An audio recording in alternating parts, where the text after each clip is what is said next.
procès Mouvement pour la Renaissance du Cameroun contre Elections Cameroun. Le verdict attendu ce jour n'a pas été prononcé par les juges de la Cour d'appel du Centre, faute de réquisition du ministère public dans cette affaire. L'audience a été renvoyée. Le compte rendu de Joël Essengue et Guizogo.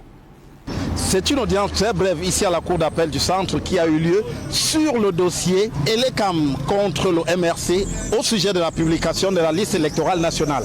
À peine 10 minutes et le vice-président de la Cour d'appel, Gilbert Schlick, a donc rabattu le délibéré sur cette affaire. Ça veut dire qu'elle n'a pas prononcé une décision sur la demande. Elle estime donc que l'avis du ministère public est nécessaire. C'est une règle de bonne administration, de bonne justice. Nous avions pensé à cela, mais on se heurtait à la formule de l'article 81 du Code électoral qui disait que la Cour statue sans procédure. Les partis reviendront donc ici lundi prochain pour écouter les arguments du ministère public. La Cour d'appel voudrait rendre une décision qui n'est pas sujette à critique ou à critique inutile. En réalité, il s'agit là d'une cause communicable au parquet, selon l'article 36 du Code de procédure civile. Toute cause concernant l'État devrait normalement être communiquée au parquet pour ses réquisitions. À cette occasion, autant le conseil du MRC comme celui de l'ECAM se montre optimiste en attendant la suite des débats dans ce dossier relatif à la publication de la liste électorale nationale par l'ECAM. Nous avons toujours estimé que le processus électoral ne doit pas donner lieu à une activité criminelle. Donc revendiquer la liste électorale nationale ne saurait être une activité criminelle. C'est plutôt la non-publication de la liste électorale qui peut déclencher un processus d'activité criminelle. La Cour est souveraine, c'est elle qui décidera et sa décision n'est sujette à aucune voie de recours. Donc lorsqu'elle sera rendue, tout le monde s'y pliera. Mais pour le moment, je suis serein, je crois que ce que j'attends se passera. C'est donc à l'issue du verdict de la Cour d'appel du Centre lundi prochain qu'on saura exactement à quoi s'en tenir en ce qui concerne la liste électorale nationale. Depuis la Cour d'appel du Centre, pour Equinox Télévision, Joël Essengue, Guizogo. Intéressons-nous à présent à ces échanges à bâton rompu entre le président du Mouvement pour la Renaissance du Cameroun et le comédien camerounais Valérie Ndongo. Répondant aux questions de la chaîne Congossa TV, Maurice Kamto a révélé aux jeunes présents le rêve qu'il nourrit pour la jeunesse camerounaise et dénoncé les tares qui minent la gouvernance publique au Cameroun. Voyons tout cela dans ce reportage d'Achille Kamga et Josiane Gok. L'échange entre le professeur Maurice Kamto et le comédien Valérie Ndongo ainsi que d'autres jeunes sur Congossa TV, s'est fait dans un ton décalé, mais avec une grande pertinence dans le fond. D'entrée de jeu, Maurice Kamto est interrogé sur ses rapports avec le régime en place, qu'on le soupçonne de servir la nuit et de critiquer le jour. Valérie, on dit beaucoup de choses, et malheureusement, beaucoup de contre-vérités. Et celle-là est fort amusante, parce que si, après mon parcours et à mon âge, je suis encore sous-marin, je me demande quand est-ce que je vais venir à la lumière. Le président du MRC démontre que le chômage des jeunes est dû, entre autres, à la braderie de ce qui constituait les fleurons de l'industrie camerounaise. Toutes les provinces du Cameroun avaient une grande société de développement, c'est-à-dire Sodekao, Soderim, Sodecoton. Il y avait un projet agricole à Sanchou. Voilà. Donc il y avait des projets de développement rural dans tout le pays. Une fois élu président de la République, Maurice Kamto sait déjà comment renflouer les caisses de l'État afin de financer des projets et secteurs d'activité rentables pour les jeunes.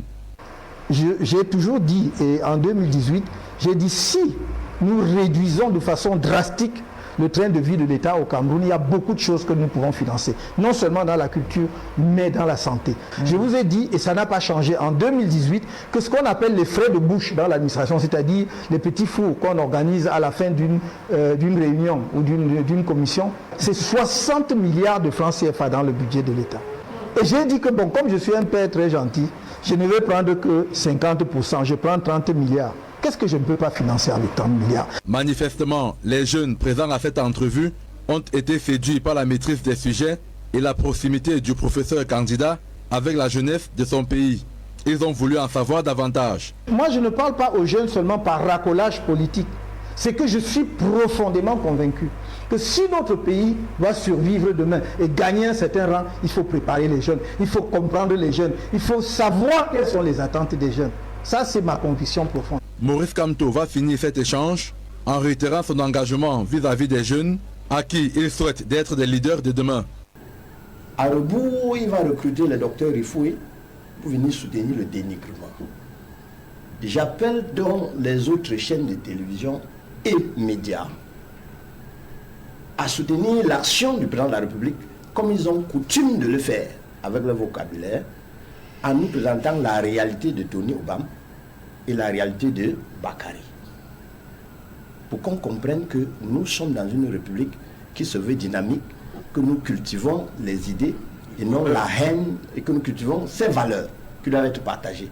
Ces valeurs doivent être axées, j'insiste, sur la séduction, sur la persuasion, et puis sur ce que les anglophones appellent des convictions. Tant que vous ne pouvez pas convaincre, l'argument c'est dénigrer, c'est insulter. Mais c'est quelle valeur sur le plan idéologique? C'est quelle valeur sur le plan institutionnel? C'est quelle valeur sur le plan individuel que l'État, que le chef de l'État veut véhiculer? Je supplie donc la CRTV, radio et télévision, compagnie Cameroun Tribune, Vision 4, Info TV, B News, LTM, STV et autres, à nous faire la lumière sur ces deux cas. Que ce soit un modèle de conviction. Il ne s'agit pas pour nous d'entretenir une jeunesse qui va développer la philosophie de la haine. Je dis bien la philosophie de la haine entretenue par l'État. Que le procureur de la République se saisisse de ce qui est mauvais. Que le policier fasse autant, que le commissaire du gouvernement pareil.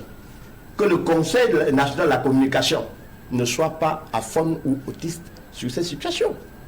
C'est très grave. Donc je voudrais revenir là-dessus pour dire que constatif ou performatif, ce n'est pas ce dont on a besoin. Nous avons besoin de la culture des valeurs. De la culture des valeurs. Je ne vous ai pas entendu dénigrer ou bien renoncer à ces chaînes, à ces médias nommément cités. Parce que vous savez que ça vaut la peine pour vous. Ça vous tient. Mais est-ce que ce sont les valeurs qu'on recherche? Ensemble, nous devons barrer la voie docteur Rifoué. C'est là parce que vous et moi, nous sommes amis. Après, vous allez me dire que je ne suis pas politique, vous êtes plus politique. Le mensonge est toléré chez vous. C'est même là. Non. Il y a une manière de faire. Nous devons cultiver les valeurs. C'est ce que j'insiste dessus. Docteur Rifoué. Mais je vais reprendre je vais prendre la balle que m'envoie Maître Nguefak. Pour ce moitié? Ouais. Il a cité un certain nombre de médias. Bon, vous savez, quand j'ai regardé, parce que effectivement, j'ai jeté un coup d'œil sur ce communiqué avant d'arriver ici. Et j'ai vu STV. J'ai dit, bon, ok. STV, LTM, Info TV, B News, Vision 4. Bon, je me suis souvenu que de temps en temps, quand je m'assieds devant mon écran et que je regarde Info TV, je constate qu'il y a un haut membre du MRC qui a son rond de serviette dans ce média-là. Bon. Sauf si lui-même il participe à la dissémination de ce discours de haine, je me serais attendu que dans ce communiqué, qu'on nous dise que le MRC interdit à ce haut cadre-là désormais de prendre la parole. Non, le MRC dit plutôt que lorsque ce sera... Bon, j'ai cherché l'interdiction. Non, ils disent que... Lisez. Voilà, de même, il dit que le représentant du MRC quittera immédiatement tout débat ou un intervenant. Donc, ils disent que dorénavant, ce sera comme ça. Il dispose pour l'avenir. Oui. C'est très habile. Mais honnêtement, s'il y a des éléments, parce que, écoutez, moi, il ne faut pas faire la langue de bois. S'il y a des éléments, comme disent, quels éléments? Parce que quand j'ai lu ça, comme disent, quelle est la situation qu'il y a eu sur STV? Parce que sinon, je ne sais pas. Et vous me demandez de prendre parti. Peut-être que vous avez des éléments pour savoir qu'il y a eu des discours de haine qui ont été tenus sur STV, je ne sais pas moi, par Dipita Tongo, par Leila Nganzo, parce que ce sont les 2 journalistes là-bas qui tiennent des émissions politiques et je les connais un peu, je connais le sérieux qu'ils peuvent avoir. Donc je suis étonné. De même, les émissions de dimanche à Info TV auxquelles le collègue de Pierre-Emmanuel participe, s'il y a ce type de discours là-bas, qu'ils prennent leurs responsabilités et qu'ils n'y participent pas. Moi, si j'ai connaissance, et il y a un certain nombre de médias dans lesquels je ne suis jamais allé parce que je considère qu'ils ont tenu des discours limites. Si on m'invite, je n'irai pas. Mais là, ça me semble être quelque chose de pas sérieux parce que c'est fondé sur quoi? S'il y a un reproche à faire à STV, qu'on dise quel est le reproche qu'on fait à STV. S'il y a un reproche à faire à LTM, qu'on cite nommément, c'est-à-dire qu'on nous dise tel jour, dans le cadre de telle émission, soit le journaliste, soit le panéliste, ça peut être, je ne sais pas moi, mon ami, mon très cher ami, Maître Guéfac ou Pierre-Emmanuel, a tenu tel propos qui incrimine telle ou telle tribu. Parce qu'il faut être clair là-dessus, ce sont des affaires très sérieuses, avec lesquelles il ne faut pas transiger du tout. Lorsque tu es appelé à être un homme public, un homme politique, il faut s'attendre à toutes sortes de critiques. Okay? Il faut s'attendre à toutes sortes de critiques. Donc, nous devons accepter la contradiction. Mais, ce que nous devons savoir en même temps, c'est que le communiqué du MRC vise à attirer, une fois de plus, l'attention des pouvoirs publics. Parce qu'il existe quand même une loi qui interdit ou qui condamne les propos haineux, le tribalisme dans d'autres pays. Je pense que c'est l'article 241 du Code pénal. Si je me trompe, Maître là, il va me corriger. Donc, cette loi condamne le tribalisme dans notre pays. Et ce que nous constatons aujourd'hui, c'est que, par exemple, le Conseil national de la communication, lorsque les propos haineux sont tenus sur l'espace médiatique, ce conseil ne fait rien pour sévir. Sinon, ce conseil a l'habitude de sévir dans des médias de sorte qu'on puisse qualifier ces actions comme étant des actions à tête chercheuse. C'est-à-dire qu'il y a des médias dont tout le monde sait que s'il y a le moindre dérapage, quoique cela ne soit même pas, cela ne vienne même pas, par exemple, le plus souvent des journalistes de ce média, mais le Conseil national de la communication saute souvent sur l'occasion pour convoquer ces médias, je ne vais pas citer les médias là ici, pour convoquer ces médias rapidement, les acteurs de ces médias, les propriétaires de ces médias, ainsi de suite, et les menacer. Alors que nous savons qu'il y a certains médias qui, depuis quelques années aujourd'hui, ça ne date pas d'aujourd'hui, ça date de quelques années déjà, sont accoutumés à faire la promotion des propos haineux, tribalistes, et qui divisent notre pays. Ces médias-là ne manquent pas d'occasion d'organiser souvent des débats au cours desquels ils passent le temps à proférer ces propos-là, à tenir ces discours-là au vu et au su de tous, sans aucune réaction, ni même de la part du ministère de la Communication ou de la part du ministère de l'Administration territoriale, qui sont aussi garants de la sécurité et de la paix sociale dans notre pays. Donc, on a des cas sont légion. Personnellement, même sur ma page Facebook, la semaine dernière, j'ai fait une dénonciation d'une émission qui s'est tenue dans un média, je ne vais pas citer le nom de ce média ici, mais le média est à Yaoundé, où ils ont passé le temps à faire, c'est-à-dire que j'ai été intrigué parce que j'ai même vu des personnes intervenir dans ce média que je connais très bien. Donc j'ai été tellement intrigué que mais qu'est-ce qui ne va pas? Pourquoi cette contamination des propos haineux et tribalistes est en train de faire le large dans notre société, même des personnes les plus insoupçonnées. Donc, ce média a organisé une émission au cours de laquelle c'est le MRC et le président de MRC qui était accusé. Et lors de cette émission, qu'est-ce qu'on n'a pas entendu à propos du MRC? Les gens sont allés jusqu'à nous qualifier d'un parti insurrectionnel. Et le journaliste même, qui était l'animateur de ce débat, nous a qualifié d'insurrectionnels parce que les panélistes étaient même souvent avaient un peu de retenue, mais le journaliste, lui, il n'a ménagé aucun effort pour qualifier le MRC de parti insurrectionniste. Et il a dit même que nous n'avons aucune morale. À la limite, donc, il nous a traités de terroristes, de partis insurrectionnels qui développent une logique insurrectionnelle et de personnes violentes et tout ça. Donc on ne peut pas permettre à ce que ce genre de situation continue à sévir ou à sévir sur l'espace public médiatique de notre pays. Il faut que les pouvoirs publics fassent quelque chose. Vous avez constaté par exemple que la plupart du temps, lorsque les propos tenus sont, les propos, je veux dire haineux, autant pour moi, sont tenus sur la place publique, les gens renvoient ça au MRC. Mais c'est à tort. Et au leader du MRC. Est-ce que le leader du MRC est le seul président de parti politique au Cameroun?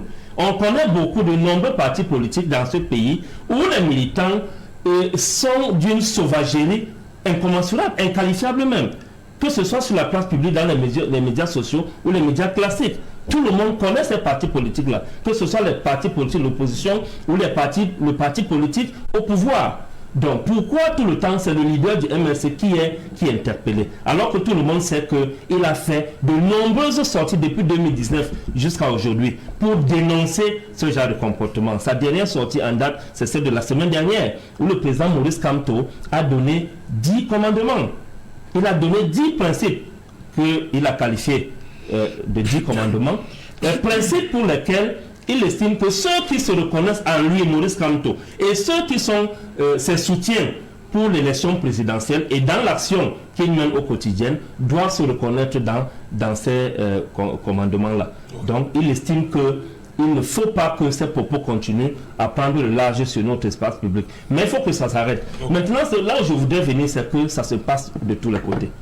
On reconnaît aussi, quand le président Maurice Kamto fait une sortie, ça veut dire qu'il reconnaît aussi que même dans nos rangs de militants et sympathisants de MRC, il y a des personnes qui tiennent des propos tribalistes et haineuses. Et je vais plus loin en disant que moi-même, quand il y a des moments où lorsque je soutiens une position, par exemple, de Samuel Eto'o-Fils, il y a des sympathisants du MRC qui me traitent de tribaliste parce que c'est le frère du village. Et lorsque je pose certains actes aussi qui sont dans le sens dont ils voudraient, comme position, en ce moment-là, on ne me traite pas de soutenir mon frère du village. Est-ce que Maurice Kamto est mon frère du village? Maurice Kamto n'est pas mon frère du village. Ok, je soutiens son action et je milite dans le parti politique dont il est président depuis quelques années aujourd'hui. Donc je vais dire que de tous les côtés, chacun doit faire le diagnostic. Moi j'ai l'habitude de tenir des propos francs et vrais. Et c'est ça mon originalité. Chacun doit faire le diagnostic. Au sein du RDPC, il y a des personnes haineuses. Il y a des personnes qui tiennent des propos tellement haineux et tribalistes et qui n'ont pour leitmotiv que de diviser l'opinion publique. Et il y a aussi des personnes qui sont respectueuses et qui se retiennent. Donc il faudrait qu'au sein de chaque formation politique, que les gens fassent, c'est-à-dire qu'un diagnostic vrai, franc, se regardent les yeux dans les yeux et mettent sur pied des mesures de sanction. Par exemple, au sein des partis politiques, on peut commencer à sanctionner. Si l'État est en train de traîner les pas pour faire appliquer l'article 214 du Code pénal, les partis politiques peuvent commencer à sanctionner. C'est-à-dire qu'au sein du MRC, si on localise les gens qui tiennent des propos haineux et qui ont des comportements tribalistes, insultants sur la place publique, on les sanctionne au sein du parti. Au sein du RDPC, que le comité central prenne cela pour le faire aussi. Au sein du PCRN, pareil. Donc c'est un devoir